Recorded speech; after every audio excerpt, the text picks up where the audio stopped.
یہ بات ہے قرآن کی۔ لبید، تمہارا جادو نبی کا کچھ بھی نہ بگاڑ سکا، اوپر سے تمہاری بڑی بڑی باتیں اور تمہاری لفاظیوں نے ہمیں ہمارے بزرگوں کے آگے شرمندہ کر دیا۔ میں نے پوری کوشش کی لیکن مجھے لگتا ہے آپ سچے نبی ہیں۔ خاموش، نکل جاؤ یہاں سے۔ یہ بات ہے قریش کے اس کالے راز کی جس کو رات کے اندھیرے میں بنا گیا۔ تو پھر یہ طے رہا، جو غریب مسلمان بن چکے ہیں ان غلاموں پر اتنے ظلم ڈھاؤ کہ درد ان کی روح تک اتر جائے، اور جن پر ہم ہاتھ نہیں اٹھا سکتے انہیں زبان سے اس طرح رسوا کرو کہ وہ شرم سے نگاہ نہ اٹھا سکیں۔ لاجواب۔ یہ بات ہے سورہ ناس کی۔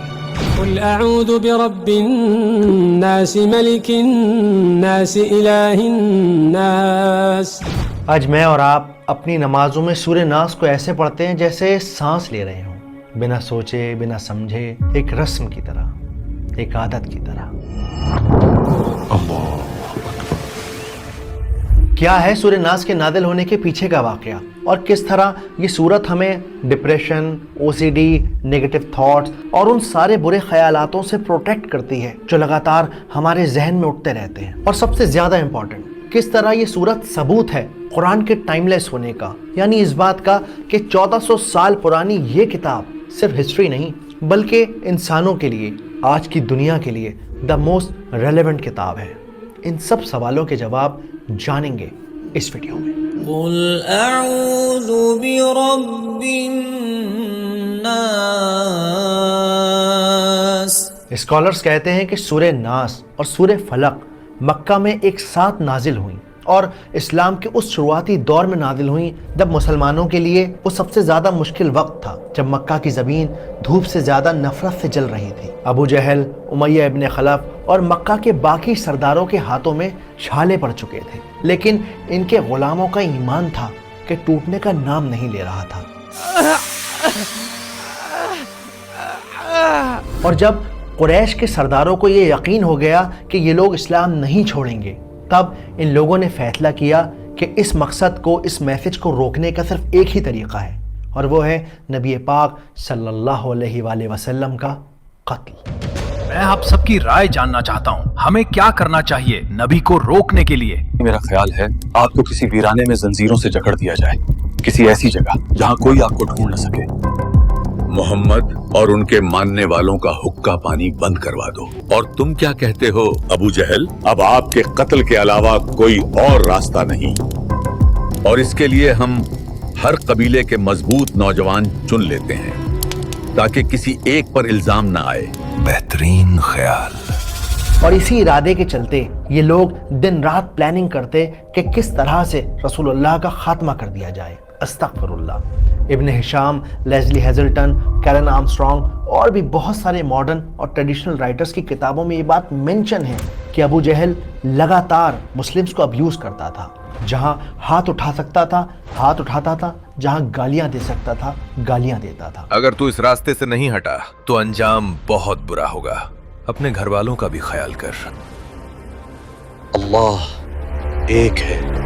ایون ابن ہشام اپنی کتاب کامل سیرت النبی میں یہ بات مینشن کرتے ہیں کہ سرداروں کی یہ جو حسد تھی، جو جلن تھی، یہ جو جھگڑا تھا، یہ رسول اللہ سے ان کے پیغام کو لے کر نہیں تھا، بلکہ یہ ان کی اپنی حسد کی، اپنی ایگو کی آگ تھی۔ ابو جہل کھلے عام کہا کرتا کہ جب بنو ہاشم نے، یعنی اس قبیلے نے جس سے آپ صلی اللہ علیہ وآلہ وسلم تعلق رکھتے ہیں، لوگوں کو کھانا کھلایا، غریبوں کی مدد کری، تب ابو جہل کے قبیلے نے بھی ان لوگوں کو کھانا کھلایا۔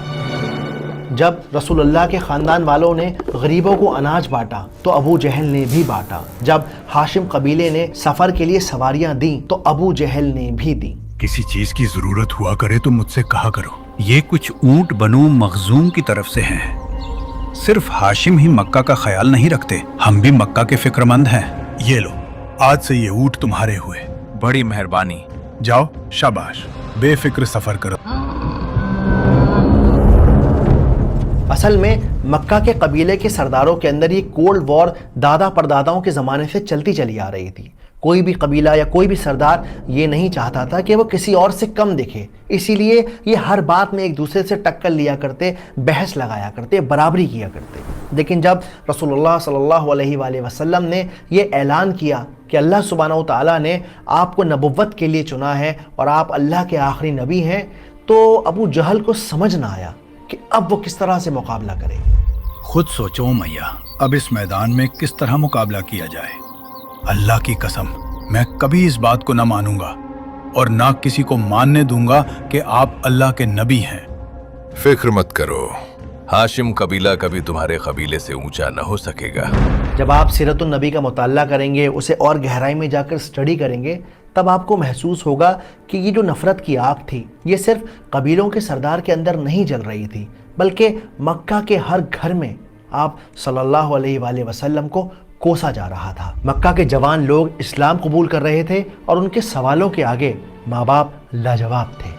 اب تو حد ہو گئی ہے، فہیرہ کا لڑکا بھی باپ دادا کے دین سے پھر گیا ہے۔ سنا ہے ام ایمن اور اسما بھی ایمان لے آئی ہیں۔ صحیح سنا ہے آپ نے۔ اللہ کی قسم اس نے اپنے باپ کے سامنے منات کو پھینک دیا۔ کیا سچ میں؟ شروع سے بتاؤ، ہوا کیا؟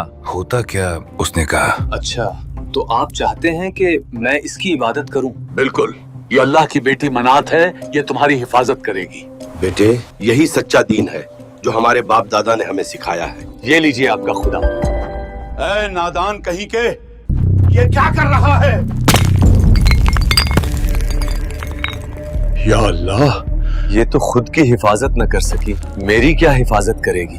مکہ کا یہ وہ دور تھا جب صرف مٹھی بھر لوگ رسول اللہ کے ساتھ کندھے سے کندھا ملا کر کھڑے ہوئے تھے، ورنہ سارے عربیہ کے اندر یہ بات پھیل چکی تھی کہ اب کسی بھی طرح سے کسی بھی صورت میں آپ صلی اللہ علیہ وآلہ وسلم کو روکا جائے، اور اس کے لیے یہ لوگ کسی بھی حد تک جانے کو تیار تھے۔ بلکہ اب جو غریب پریوار تھے، جو چھوٹے طبقے کے لوگ تھے، ان لوگوں نے نئے نئے پیدریں آزمانا، جادوگروں کے پاس جانا، کمزور مسلمانوں کو تکلیف دینا، انہیں گھروں میں بند کر دینا، اور اس طرح کی ہر ممکن کوشش کی جا رہی تھی کہ کسی طرح نبی پاک سخت بیمار پڑ جائیں، دیوانے ہو جائیں، یا پھر اس دنیا سے رخصت ہو جائیں، تاکہ کم سے کم یہ ایک اللہ کی عبادت کا پیغام یہیں پر تھم سکے، رک سکے۔ یا محمد، آپ ایسا کیوں کر رہے ہیں؟ آپ نے کبھی ایسی باتیں نہیں کی، اور اب اچانک۔ ہمیں آپ سے کوئی بیر نہیں، ہمیں پریشانی ہے آپ کے کلام سے۔ ہمارے بچے اپنے باپ دادا کا دین چھوڑ رہے ہیں، بند کیجئے یہ سب، بند کیجئے، بند کیجئے، بند کیجئے، ہاں بالکل، بند کیجئے یہ سب۔ مولانا مودودی، ابن کثیر اور تمام اسکالرز یہ بات مینشن کرتے ہیں کہ جب قریش کی بدتمیزیاں، ان کا ہیوملیشن اور ان کی سازشیں آپ صلی اللہ علیہ وآلہ وسلم اور مسلمانوں کے خلاف اپنے عروج پر پہنچ گئیں، اپنے پیک پر پہنچ گئیں، تب آسمان کا سینہ چاک ہوا اور حضرت جبریل علیہ السلام حفاظت کی یعنی سیفٹی کی دو ایسی صورتیں لے کر حاضر ہوئے جو آپ صلی اللہ علیہ وآلہ وسلم کی آخری سانس تک ساتھی بنی رہیں۔ یہ صورتیں تھیں سورہ فلق اور سورہ ناس۔ تم نے سنا محبوب، کل عقبہ بن عامر بتا رہے تھے کہ نبی پر دو ایسی صورتیں نازل ہوئی ہیں جو پہلے کبھی نازل نہیں ہوئی تھی۔ سورہ فلق اور سورہ ناس کے بارے میں میں نے بھی یہی سنا ہے۔ اس بار تو محمد نے کمال کر دیا امیہ، خود بتاؤ، اب تلوار کا مقابلہ کلام کرے گا؟ آپ تو یہی کہتے ہیں کہ یہ حفاظتی کلام ہے۔ ان دونوں صورتوں نے رسول اللہ صلی اللہ علیہ وآلہ وسلم کے دل میں وہ عظیم ہمت پھونک دی جس کے آگے قریش کی ہر سازش، ہر ظلم، ہر کالا جادو تنکے کی طرح بکھر گیا۔ اور سوچنے والی بات بھی ہے کہ حق بات کے آگے وہی انسان بنا ڈرے، بنا جھکے کھڑا رہ سکتا ہے جس کو اس بات کا یقین ہو کہ ساری کائنات کا مالک اس کی حفاظت کر رہا ہے۔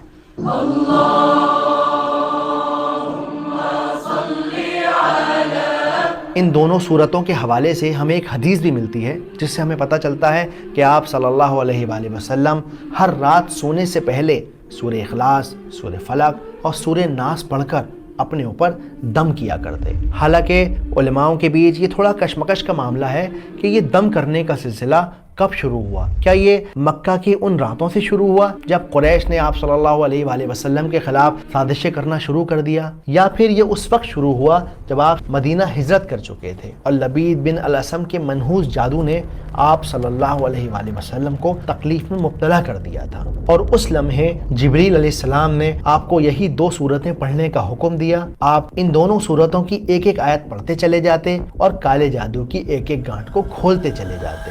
اے پیغمبر صلی اللہ علیہ وآلہ وسلم، کہو کہ میں صبح کے مالک کی پناہ مانگتا ہوں ہر چیز کی برائی سے جو اس نے پیدا کی۔ زیادہ تر مفسرین اسکالرز یہی مانتے ہیں کہ یہ دم کرنے کا معاملہ مدینہ میں ہی شروع ہوا، اس جادو والے انسیڈنٹ کے بعد شروع ہوا۔ تو اگر آپ نے ابھی تک سورہ فلق والی ویڈیو نہیں دیکھی ہے تو آپ وہ دیکھ لیجئے، کیونکہ یہ دونوں صورتیں قرآن میں الگ الگ چیپٹرز کے طور پر لکھی ہوئی ہیں، لیکن ان دونوں کا رشتہ ایک دوسرے کے ساتھ اتنا زیادہ گہرا ہے کہ اس کے لیے ہمیں دونوں صورتوں کو سمجھنا بے انتہا ضروری ہے۔ حالانکہ پچھلی ویڈیو کے بعد کئی لوگ بڑے ناراض ہو گئے کہ آپ کی ہمت کیسے ہو گئی، رسول اللہ پر کیا جادو ہو سکتا ہے؟ میں ان سب سے کہنا چاہتا ہوں، جب آپ یہ کہتے ہیں کہ آپ صلی اللہ علیہ وآلہ وسلم پر جادو نہیں ہوا، تو شاید جانے انجانے آپ قرآن کو اور ان تمام اسکالرز کو جھٹلا دیتے ہیں جن کو سارے علماء، سارے اسلامک اسکالرز مانتے ہیں، کیونکہ نبی پر جادو ہو جانا کوئی بڑی بات نہیں ہے، وہ اللہ کے حکم سے ہوا تاکہ عام لوگوں کو، ہم لوگوں کو ایک مثال مل سکے کہ اس طرح کی سچویشن میں ہمیں کس طرح سے اپنی حفاظت کرنی ہے۔ تو حضور صلی اللہ علیہ وسلم پر بھی یہ ہوا ہے، باقی مختلف لوگوں نے مختلف طریقے سے اس کی نفی کی ہے، مذاق اڑایا ہے، اور میں یہ سمجھتا ہوں کہ اس سے انکار کرنا در حقیقت یہ اس دور کے بڑے فتنوں میں سے ایک فتنہ ہے۔ جو چیز اس طریقے سے ثابت ہو جائے اور اس میں کہ عقلی اعتبار سے خود قرآن سے ثابت ہے، اس لیے کہ حضرت موسیٰ علیہ السلام پر بھی جادوگروں کے جادو کا اثر ہوا، قرآن میں ثابت ہے۔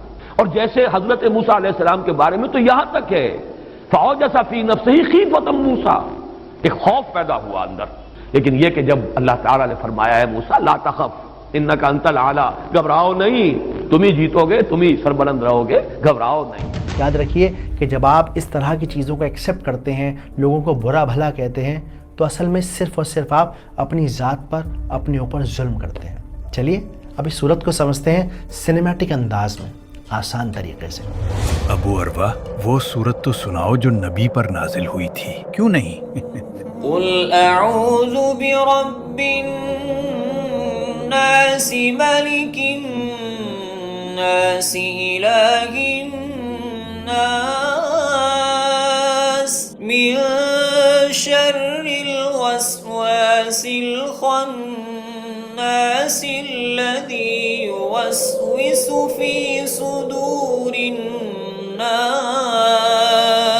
من الجنة والناس۔ سب سے پہلے نوٹ کرنے والی بات یہ ہے کہ سورہ فلق ہمیں ایکسٹرنل خطروں سے بچاتی ہے، یعنی باہری خطروں سے بچاتی ہے، اور سورہ ناس ہمیں انٹرنل خطروں سے بچاتی ہے جو ہمارے اندر ہی اگتے ہیں، ہمارے اندر ہی پیدا ہوتے ہیں۔ دوسری بہت زیادہ امپورٹنٹ بات جو سیکھنے والی ہے وہ یہ ہے کہ جب آپ قرآن میں دیکھیں گے تو قل اعوذ برب الناس، ملک الناس، الہ الناس، یہ 3 الگ الگ سینٹنسز کے طور پر لکھے ہوئے ہیں، لیکن یہ اصل میں تینوں کو ملا کر ایک ہی بات ہو رہی ہے، ایک ہی سینٹنس بن رہا ہے۔ اس سے کیا پتہ چلتا ہے کہ قرآن میں ضروری نہیں کہ ایک آیت ایک سینٹنس ہو سکتا ہے کبھی بہت ساری آیتیں ملا کر ایک سینٹنس بنے، جیسے یہاں بن رہا ہے۔ تو ہم ان تینوں آیتوں کو ایک ساتھ سمجھتے ہیں۔ تو کیا کہا جا رہا ہے؟ قل اعوذ برب الناس، ملک الناس، الہ الناس، کہہ دیجئے کہ میں پناہ مانگتا ہوں لوگوں کے رب کی، لوگوں کے بادشاہ کی، لوگوں کے الہ کی، یعنی اللہ کی۔ قل جیسا کہ ہم جانتے ہیں کہ ایک کمانڈنگ ورب ہے، یعنی یہ اللہ کا حکم ہے۔ اعوذ یعنی کہ پناہ لینا، کسی کی سیفٹی میں چلے جانا۔